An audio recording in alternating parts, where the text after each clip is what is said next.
The world economic situation is deteriorating more rapidly than we had thought. There will be no collapse in the foreseeable future unless you panic and start it. And if you are wrong, what then? We wake up one morning. We find that we have sold all we have in exchange for paper money that is worthless. And the dollar will collapse. Whereupon there'll be a lot of jawboning by the president, and that won't work. Then they'll go to selling gold, and that won't work either.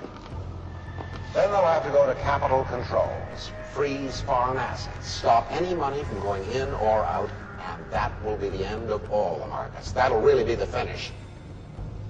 Then you'll see a worldwide depression that'll make the 1930s look like a kindergarten. In 2 months, you'll have bread lines in Detroit, riots in Pittsburgh. In 6 months, you'll see grouse right over Rodeo Drive, and Michigan Boulevard, and Fifth Avenue, and I won't have done it, Hub. You will.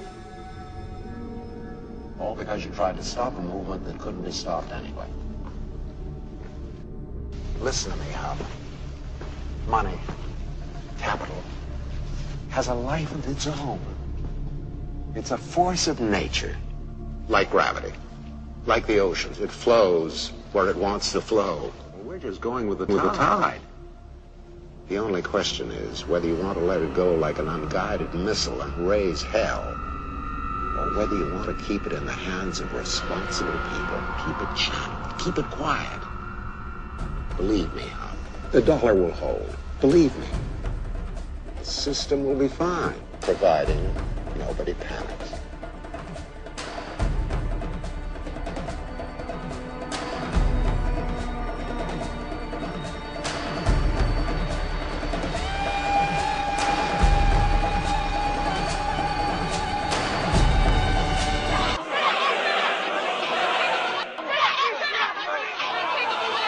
It began 8 days ago when a group of Arab investment U.S. banks. That in turn started a chain reaction on the world money markets.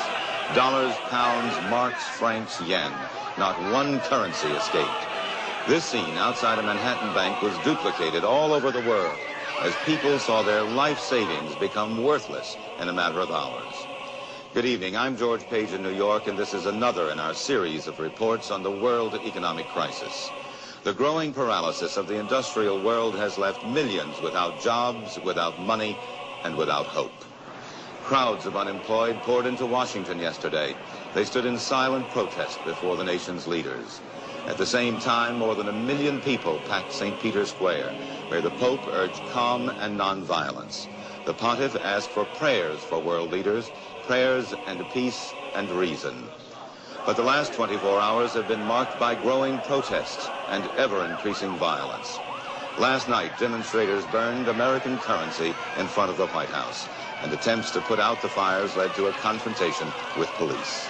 Every hour, from every corner of the globe, there are new reports of outraged crowds demanding action. A bankrupt world seems to be teetering on the very edge of anarchy.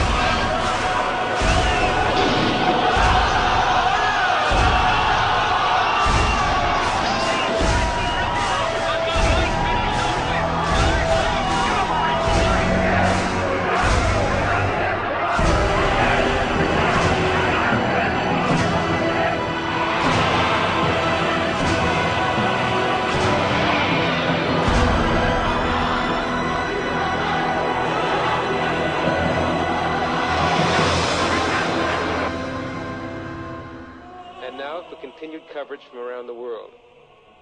A statement was issued from the OPEC meeting today that the leading oil-producing nations would resume oil exports as soon as the international monetary markets have stabilized. The panic has spread across political and philosophical boundaries. The USSR and the developed Eastern European communist countries, dependent on Western trade and capital, have witnessed the same riots that have taken place in the West. The Economic Summit Conference tomorrow will be attended by leaders of the West, the East, and the Third World. Said one, there is a need for a unity of purpose and resolve unequaled since the end of World War II. Words spoken by President Franklin D. Roosevelt in the depths of the Depression were quoted in the Senate today. This is preeminently the time to speak the truth, frankly and boldly. Nor need we shrink from honestly facing conditions in our country today. This great nation will endure as it has endured, will will revive and will prosper. We face our common difficulties. They concern, thank God, only material things. Each age is free in its dominion.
I wish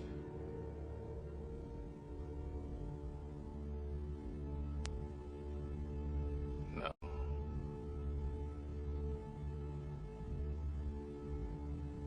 Wishing is wrong.